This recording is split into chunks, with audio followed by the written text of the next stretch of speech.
Fast, accurate, with Jennifer Copeland and Rick Schutt. You're watching WSBT Channel 22 News at 6. Under the microscope again. This time, embattled South Bend police officer Jack Stilp's lawyer says it's for refusing to testify during a recent hearing in front of the Board of Public Safety.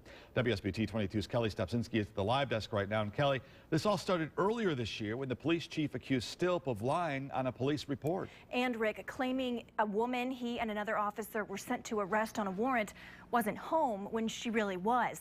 Today, the board decided Stilp violated the duty manual on that call, and because of it, he'll serve a 90-day suspension and 6-month demotion. These violations of the duty manual are serious in nature and implicate the integrity of the officer. But South Bend's Board of Public Safety decided in a 3-2 vote, not serious enough for Officer Jack Stilp to lose his job, something Police Chief Ron Teachman asked the board to consider. We're talking about due process here.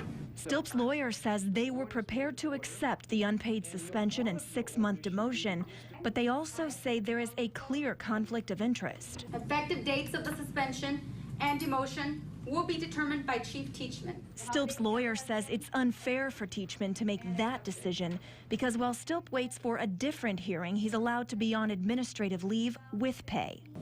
As for that new allegation against Stilp, I think it's ridiculous. Stilp's lawyer says it stems from the officer's testimony during this initial disciplinary hearing in October. At this time, I respectfully refuse to answer the question based on my Fifth Amendment right.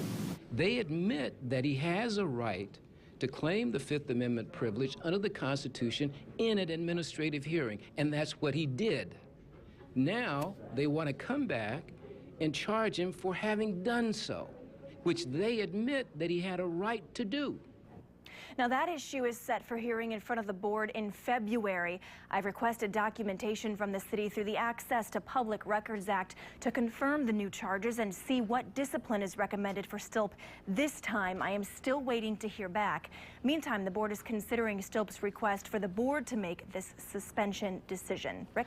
Well, Kelly, this is not the first time that Stilp's been in trouble. Former interim police chief Chuck Hurley asked the board to fire him back in 2012 after talking to a local TV station without permission. And Stilp went through a hearing then, too, and the board suspended him 5 days. I asked his lawyer today if he feels like Stilp has a target on his back, and he told me he cannot address that.